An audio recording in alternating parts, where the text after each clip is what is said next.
Active citizen, and I'm your host the studio.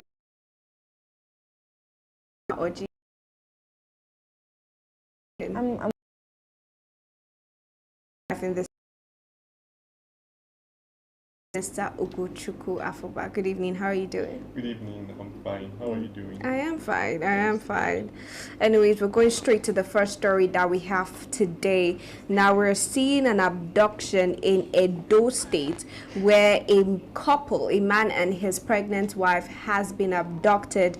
But a rather interesting twist. Now they're demanding 50 million naira for ransom, and they've also come out to post a video of those bandits, those terrorists threatening to kill them, and not just to kill them, but to sleep with the man's pregnant wife. Anyways, let's take a quick look at that video and we'll return to the studio.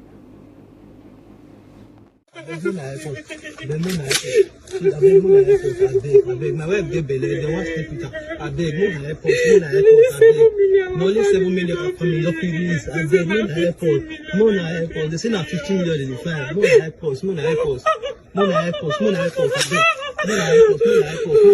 beg, my wife get belly. I beg. Good morning, sir. This is where my brother and his wife were kidnapped last night.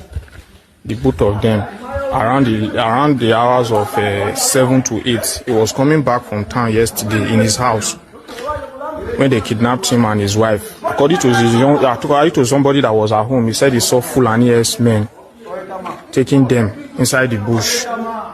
So this is the bush that he saw them.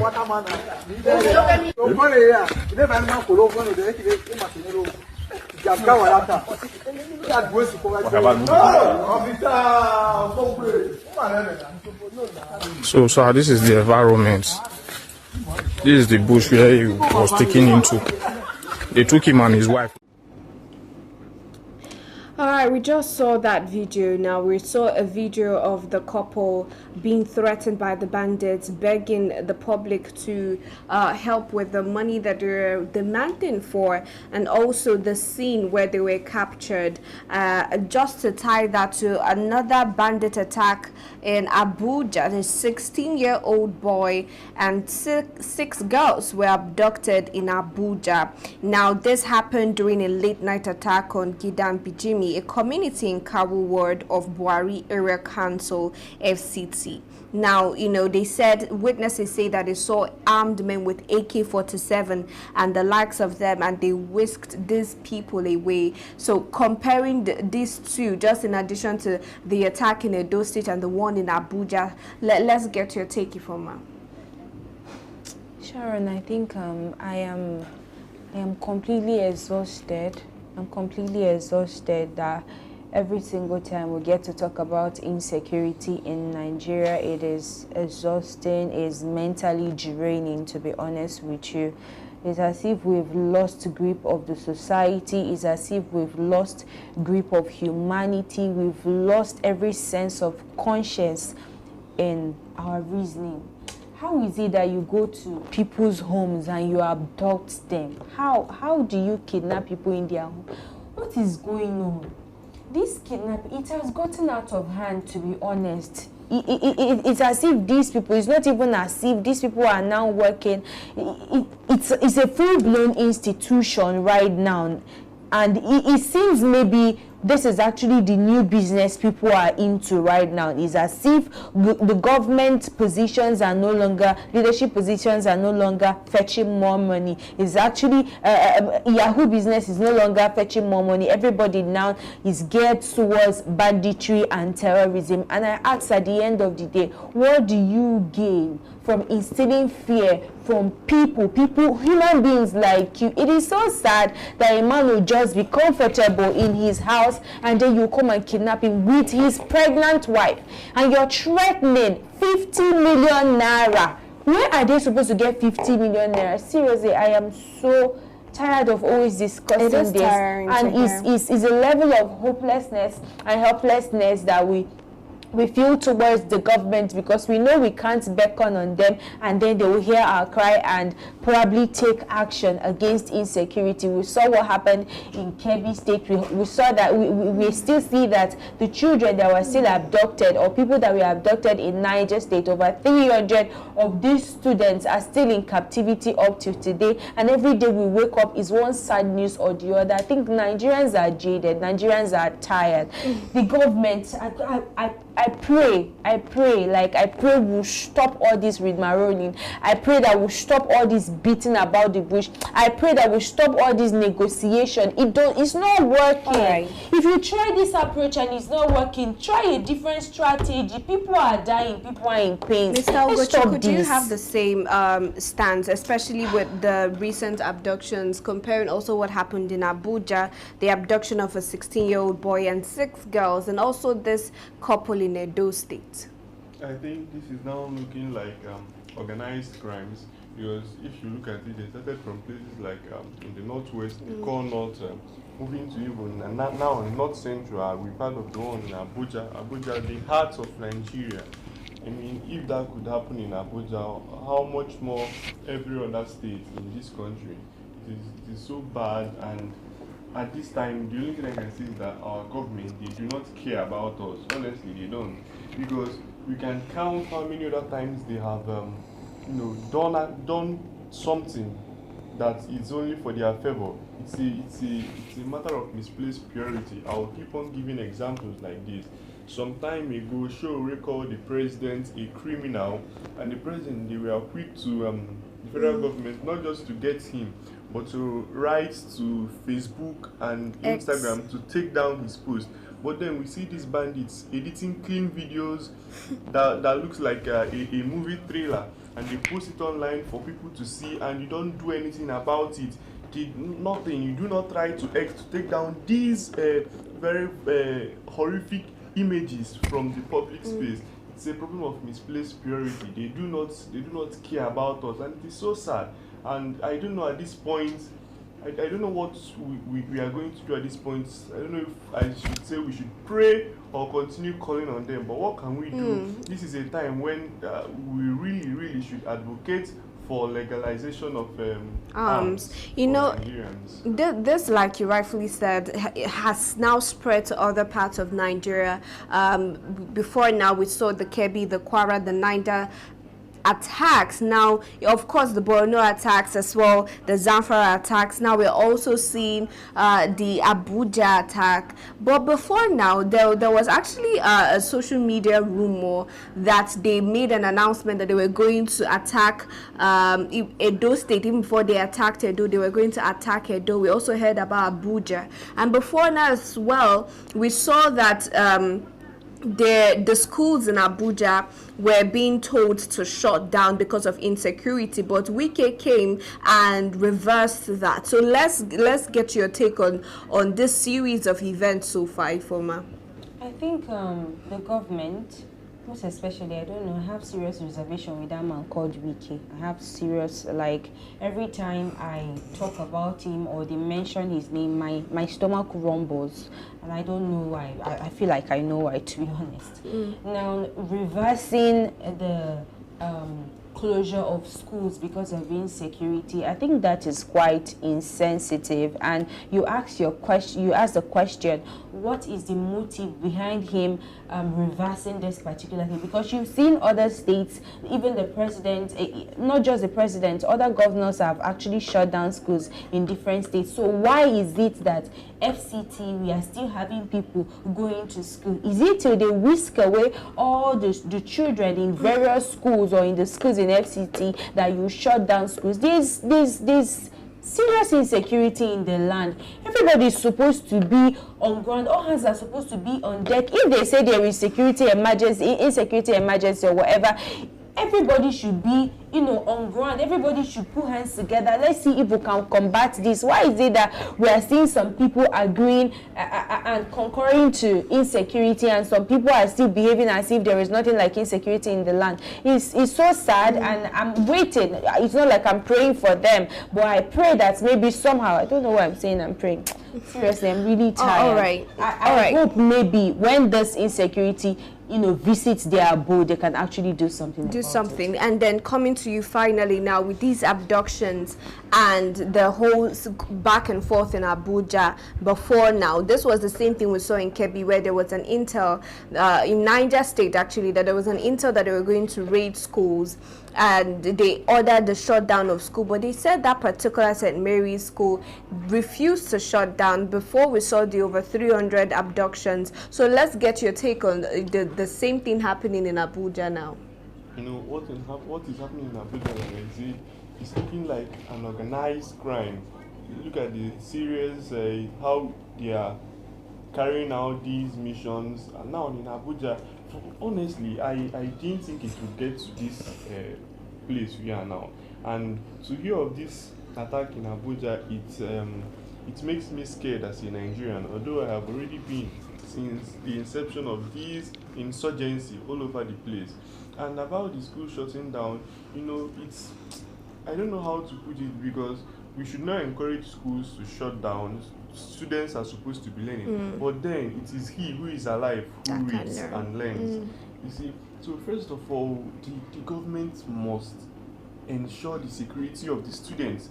So because if security is not guaranteed, then there is no need for them coming out to learn anything. The schools should be shut down. Life is precious. Life is precious. They should first ensure their safety before coming out to learn. But also with that particular comment you made about us, the importance of education and giving these kids an opportunity to be educated, we know that firmly the Nigerian government has stood their grounds, and I'm just going to link this right against Christian genocide. Do you think that the reason why maybe the FCT minister, with the FCT being the Federal Capital Territory, now the FCT minister, a person of Nyesom, coming out to reverse that shutdown of schools is to paint that image of security internationally? Briefly, from I didn't really get that question. I am asking because of the Nigeria government stance when they ask about Christian genocide, them saying there isn't any Christian genocide, and the FCT minister coming out to reverse the shutting down of schools in FCT. Do you think that could be as a result or a reason with standing up and bringing up the front that there really isn't any genocide happening, whether it be insecurity against schools or just Christians? Yeah, that could be. If he could be a PDP member and be working passionately for APC government, it's possible that he's trying as much as possible to defend the incumbent administration, and it's quite sad that he keeps on gambling with the lives of people living in Abuja just to prove rubbish points. Everybody is seeing it. Everybody is seeing since 2009 up to date, we've had tens and thousands of people die as a result of genocide or genocide attack on Christians. We've seen churches, we've seen schools, a lot of places being burnt down because of this jihadists and because of this terrorists. You understand? So you cannot take away the fact you agree that that's what maybe they're trying to cover up with that stance. He's maybe trying to cover up that, and maybe we're still going to see students being kidnapped and then stage kidnapping, and then he rescues them and say, oh, there is no insecurity, or we're protecting lives of people, or even try to score political points. All right, we would want to take a look at this video from the Senate House. The Bayelsa West Senator has come out to tackle colleagues for commending President Tinubu despite massive abductions in Nigeria. Let's have a look at that video and then we'll return to the studio.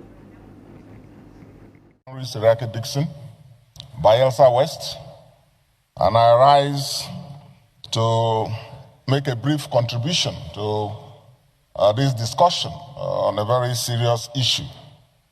Yesterday, you will recall, Mr. President, that out of concern, I raised this issue with you, and you said this motion was being considered. So I'm happy that the deputy leader has brought this. But let me observe, just as the way Senator Abaribe also touched on that briefly. Please, this is one of the most trying periods that our country is facing. Even in battle times, in war times, it's not easy to lose a brigadier general. It's not easy to lose a brigadier general. Even in battle times, it's not easy to see this mass of communities being displaced, harassed, taken hostage, and people killed in several parts of our country. Our democracy, right before our eyes, is being rubbished. Our country, right before our eyes, is losing prestige and respect, and is endangered by the day. So this is a very serious motion. And I want to briefly object to the way and manner some of the comments from the other side have been on this very serious issue. This is the Senate of the Federal Republic. Sorry, no, please. I'm coming. Let me make my views, please. You learn, but which other side? There is only No. There is only one side. The mover of the motion. The mover of the motion. No. I'm coming. Before I say, please. The mover of the motion talked about. This one, Senator Dixon.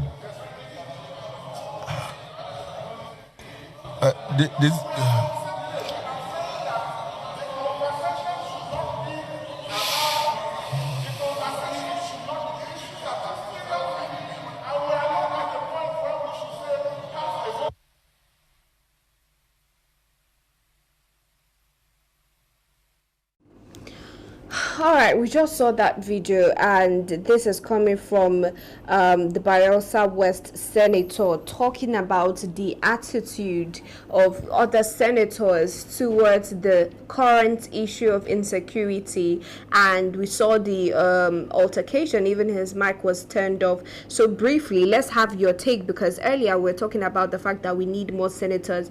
We saw Senator Baribe speaking up about the situation in Nigeria, and now we're seeing this particular senator as well, but the response in the room was very different. Let's have your take, Ifoma.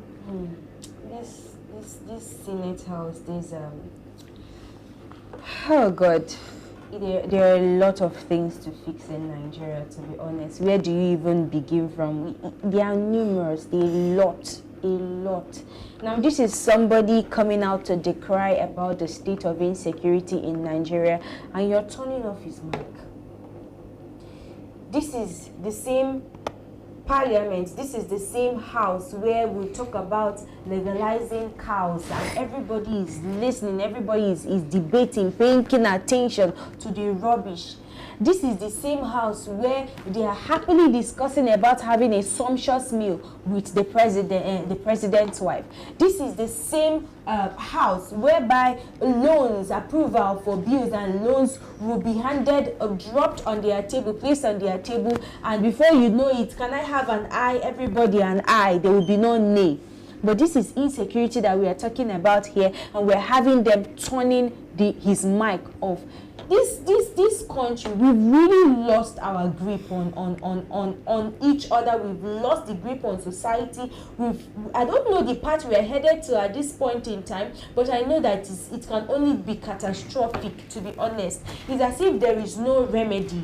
There is no remedy for Nigeria. This is a country that is regarded as the giant of Africa. There is no giant in this country at all. This is a country that is regarded as a country with green land. There is nothing green about Nigeria. I'm not even seeing any future. I'm not seeing any prosperity in Nigeria. This is a country that before we were ranking third, I mean second before, but right now, where are we on the global stage right now? Insecurity, economy, everything is in shambles, and the Senate that is supposed to be moving reasonable motions are not moving motions. Rather, they are busy turning up people's mind, people that are making reasonable assertions, people that are moving reasonable motions. But if it is to raise a prayer to go and sit with the president's wife to eat sumptuous meal, you will see how everybody will eye. It is so sad to be honest. It is sad. Mr. Ugochukwu, can we get your take on the matter as well?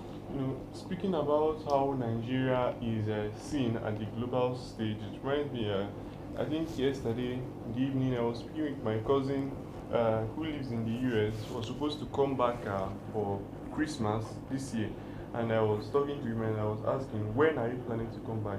And there was a deaf silence. You know, his silence already made me understand what was going on.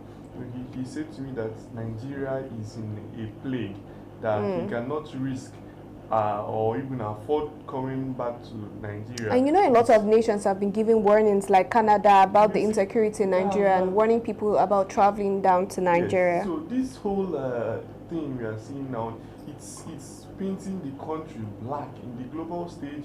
People would not want to come to Nigeria, tourists, and I mean, investors. It's almost the festive season already, and Nigeria is just. In fact, I read somewhere on X where someone was saying that they were playing politics with this security issue we are having. The post read, yes, Tinubu deserves the second tenure because he brought back our KB girls. Can you imagine? Interesting article. It's making me so furious because I'm not trying to.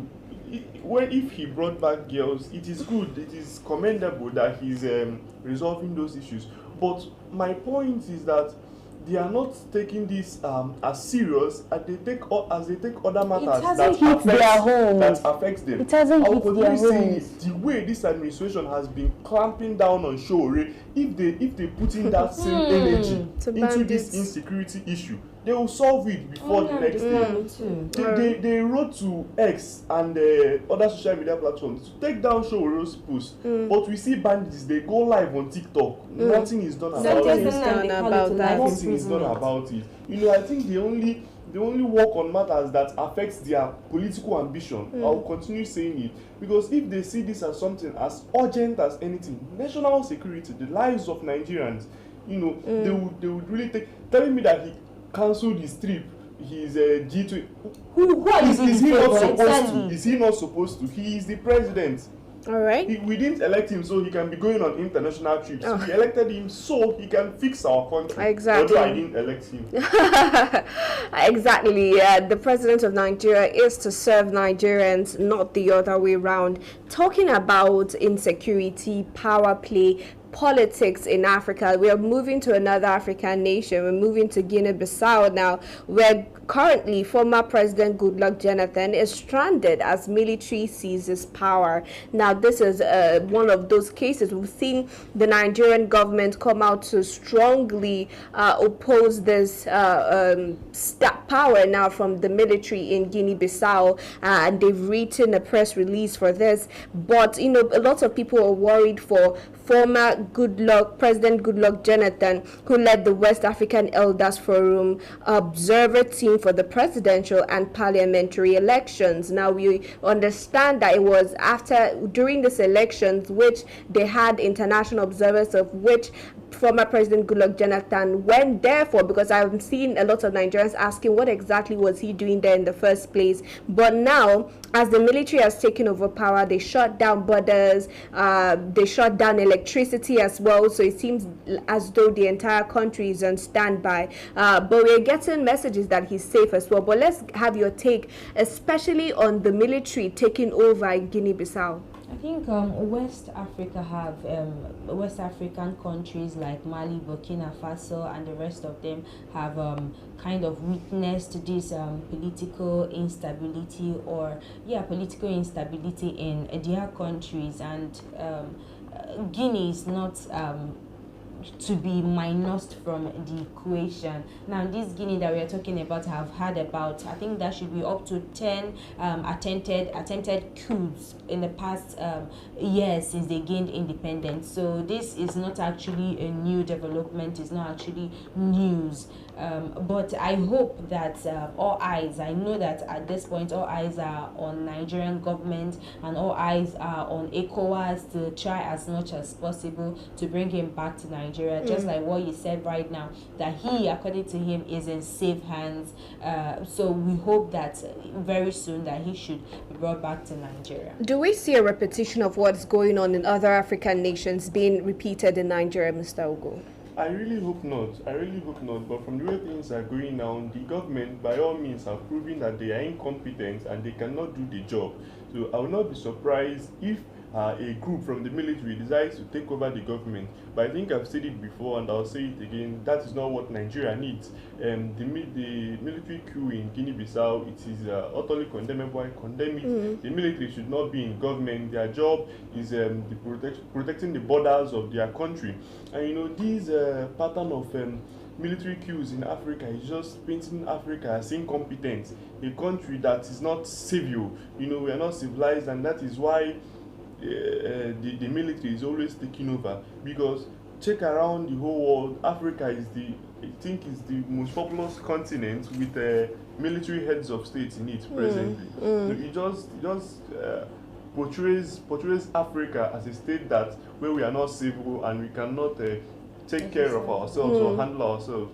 And that is always giving the Westerners, the white man, privilege to come in and you know, be the peacekeeper to give us peace or something like that. We are Africans, and we should stop behaving like that. I'm not speaking about Nigeria now. Africa as a whole. Okay. You know, government should be held accountable, and they should. If the real truth is that if the government is doing well, there will be no need for a military overthrow, a military coup. So it just speaks so much about how incompetent the government in Africa is. All right. Now, finally on that, we are seeing now that the borders in Guinea-Bissau has just been reopened. Now, they've opened up the border, but we've not seen the departure of former President Goodluck Jonathan, but at least that's a good start, the fact that they've reopened the borders, and we're hoping to get more updates as the day goes on. But this is where we're going to call it a wrap on the show. Thank you, Mr. Ogochukwu Afuba. Thank you, Ifomoji, for joining me on the conversation today.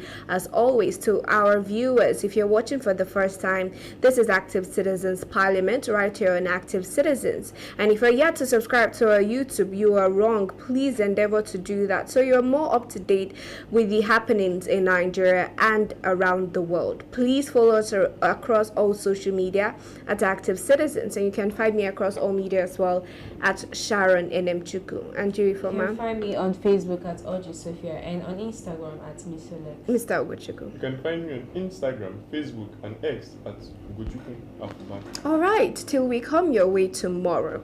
Do have a good evening.